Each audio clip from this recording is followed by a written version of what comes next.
Hello, and welcome to Cairn Global's Rockpile podcast. You know, if you've ever struggled with your calling, I encourage you to join Oma and Lewis, that's me, two weathered, unlikely characters, for sure, who walk out their journey in real time, from business, family, ups and downs, out into the technology space, and outreach. It'll be interesting, and we hope it'll be fun. Well, we'll try. Buckle up. Let the games begin. Greetings and welcome. Welcome. This is Oma. And I'm Lewis, and this is episode 5 of the Cairn's Rockpile podcast. And just so you know, come out every Tuesday in the morning, so it's a weekly podcast. And we thank you for sticking with us, and we appreciate your comments and your feedback. Thank you for any reviews that you do, and help us, Lord, to do this good. And we appreciate your help in helping us to fine tune it by your comments. And so, Oma, what's the spotlighted mission organization of the week? That would be One for Israel. And that is a community of Jewish and Arabs together who are reaching out, and they're working for evangelism and discipleship training, and they have a Bible college. And they do outreach. Yeah, they do outreach. And they work within Israel. They do. And they also, don't they have a newscast or some sort of a news? Well, they do have a media platform in which they do testimonies. Okay. And they share testimonies. They share innovations that are new, that's coming out. They share what they're doing, the new things that are happening. And you can find them on YouTube and different places.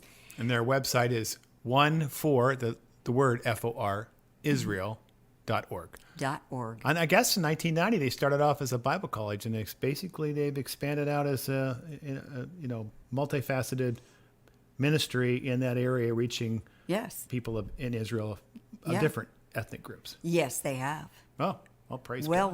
Well worth looking into. Yes, absolutely. Absolutely. So we want to spotlight these different groups, and so there's people will know what the opportunities are out there if they may not have heard of them. That's right. So today we want to do something just a tad bit different, only in the sense of we want to start off with, each week we've been talking about certain types of things, but we want to make sure that we set this in, a biblical reference, because that's what we're about. This, basically we want to show what God is doing, not only in our lives, but in other people's lives as well, and help build the faith of people, right? Yes, right. So we're going to start with Hebrews 11:1, and I'm sure it's very familiar to many of you. It's, now faith is confidence in what we hope for, and assurance is about what we do not see.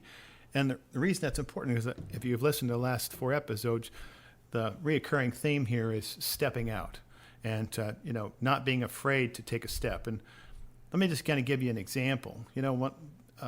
Recently, I guess about a year ago, many years ago, not that many, but a few, farther than last week. I did a mud run, and I'm sure you're familiar with that. It's an obstacle course, and being ex-military, I kind of figured out what the obstacles are.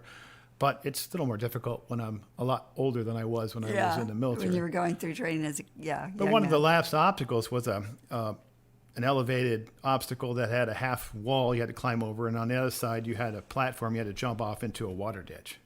And when I came over the wall, there was a young lady, probably about 15 or 20 years younger than I am, and at the time, and she was just standing there. So I looked over at her and asked her, what's the issue? And she said she was afraid to jump. It was too high.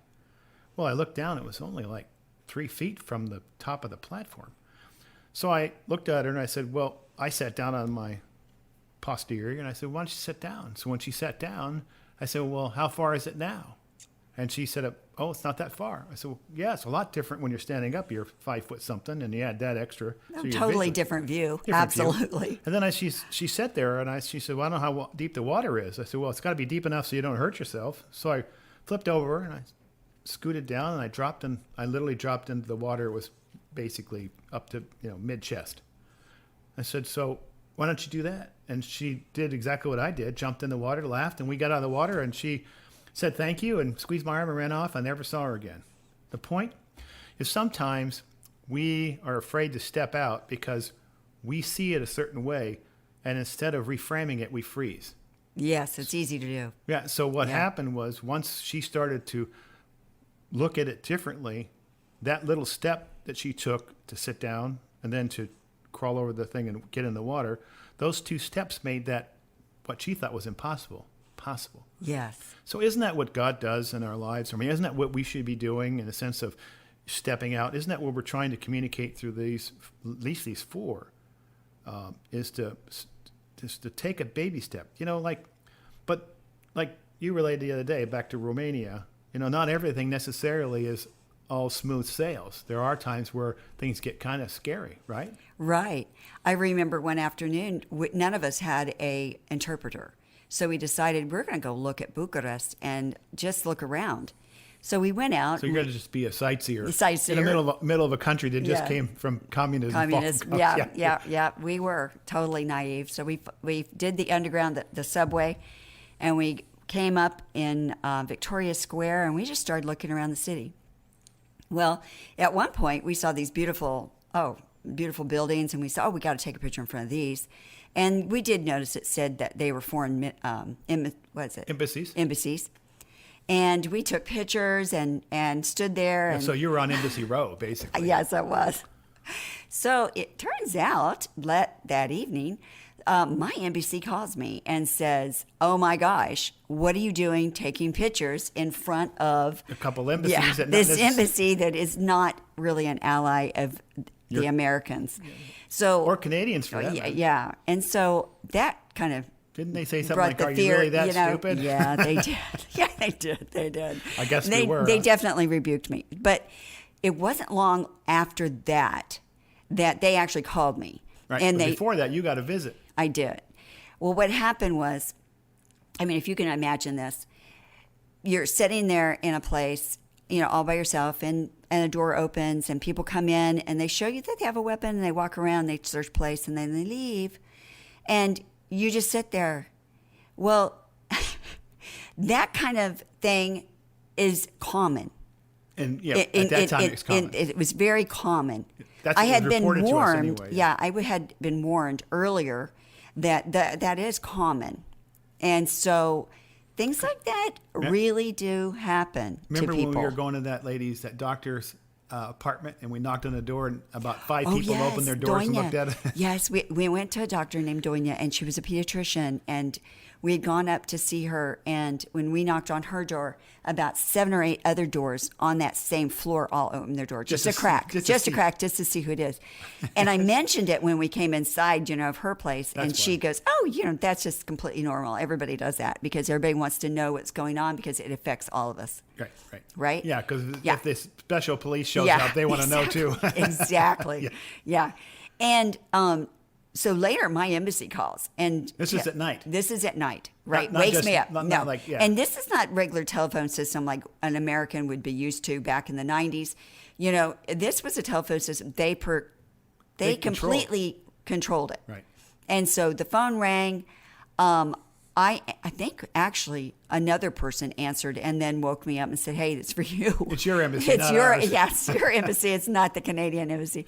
So, and they were calling to say, "Look, there is a red flag, and you need to come if you want to be evacuated. You need to come down here to be safe, because we cannot evacuate you in case of emergency if you're not here." That's like what, about 11 o'clock, 12 o'clock at night? Oh, it's like 1. Oh, okay. I mean, it's in the middle of the night.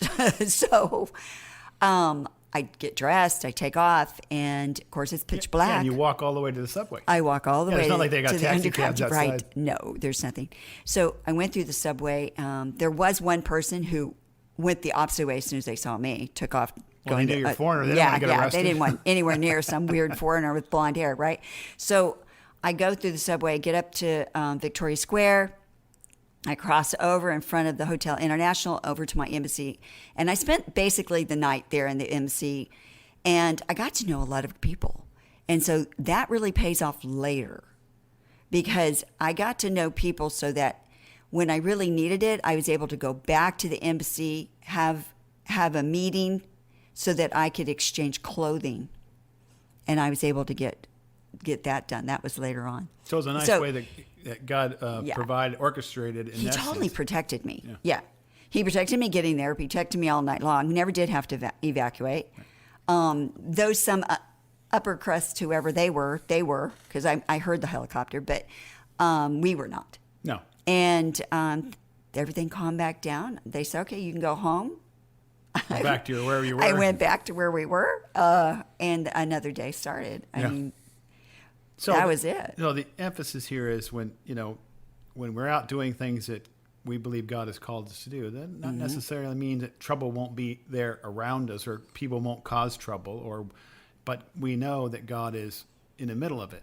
Yes, God is in the middle of it, and He will help us and be with us always. Yeah, because, think back, we've talked about this before. Look at Joseph. The Bible says that God was with him, Yeah. blessed him, and prospered him. Yes. But yet he ended up in prison. Yeah, So- he had to be afraid. I mean, you think about it, I was afraid. Yeah. I was afraid all the way through that. Right. And it's okay to be. Yeah, That's and a it's normal. okay. That's a normal. But do it afraid. Yeah. Yeah. But the difference between the lady standing on the Not moving. platform yeah. and not moving, Frozen. you have to take those steps. Yeah. Because when they say you have to leave, well, you could have stayed there and you don't know what would have happened. That's truth. Right. But instead, you took this. Said, okay, I'm Yeah. believing that I need to do with this. Yeah. And even though you're afraid, you stepped out and did it anyway. Yeah. And so just like you stepped out, it was one step at a time. You went to here, you went to the subway, you got to the embassy. Mm-hmm. You still had to go back. I did. And that went through my mind is the fact that, well, how crazy is this? You're having me leave the shelter of a house. Oh, the embassy. Oh, yeah, shelter of the house. Yeah. Shelter of the house, when there's a warning out that you might be kidnapped. And I thought, well, here I am out in the open. Right. They don't come pick you up. It's not like you had a black car to show up and say, all hey, I'll those take you with me. miles, but Yeah. whatever. Yeah. So God protected me. So, and like to that lady, you have to reframe, what you're doing in light of, what's transpiring. Had you known all these things ahead of time, you may not have been stepped out and gone to Romania if you knew. No. So sometimes No. that Ignorance is bliss. Ignorance is bliss, as they say.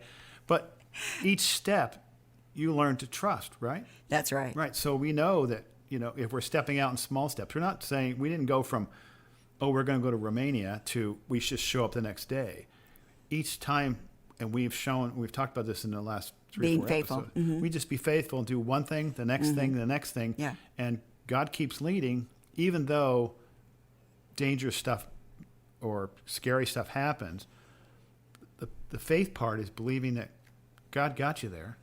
So God's going to protect you while you're there. Yes, it made sense to Or me. at least direct you. That He would arguably. be with me and direct me, and He'd help me. It doesn't necessarily mean that trouble's not going to be Yeah. around the corner. Exactly. Because especially when you stick your head up, the enemy says, Oh. now I got to pay attention to you because Yeah. you're doing something.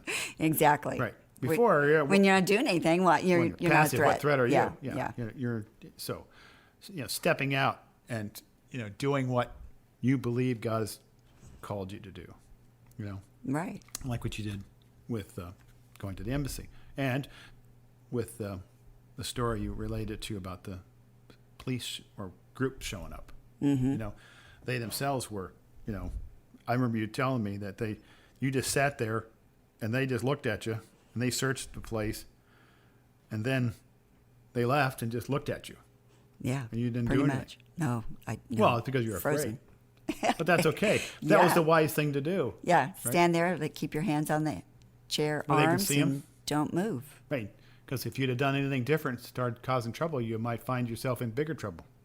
Yes, we were told before we left that if you do get arrested, American Embassy wasn't going to do anything. Yeah. Well, what? Okay, you break their laws, you're going to be subject to their rules. Yeah, and their prisons are Yes, underground. and yeah, At least I the was ones told we that. saw. Yeah. The one I saw anyway. It had a roof on it about 20 feet above ground. The rest was all underground. Underground. And everybody has to bring you food. Yeah, your family. Yeah, or supplies or whatever. So Yeah, the supplies. we tried to stay away from there. Yeah, I was not eager to go. Well, I remember they and drove test by that. one and said, we can't I stop. didn't know. Can't stop and look. Yeah, right. Or they might take no, you in thank there. you. Yes. So in wrapping this up, one thing we want to close it with is this Hebrews 11, verse 6. And between verse 1 and verse 6, it talks about the Faith. the faith People. and people of faith. Mm-hmm. And they says, and without faith it is impossible to please God, because anyone who comes to him must believe that he exists, and he rewards those who earnestly seek him. Yes. take those baby steps. Yes. The reward is growing closer to him, learning how he interacts with you. And like we've said over the last several episodes, fine-tuning through prayer how he speaks to you so that you can see what he wants you to do each step of the way. Well, that's a wrap. Thanks for joining and sticking with us today. Please subscribe to Cairn's Rockpile podcast. We're on most podcast sites, Spotify, Podbean, Apple, Google, Samsung. Also, our website and spotlighted organization are in the podcast description. Please share it with your friends, family, or anyone you know. Join us next week. Until then, stand firm, be the light, and most importantly, pray. Blessings.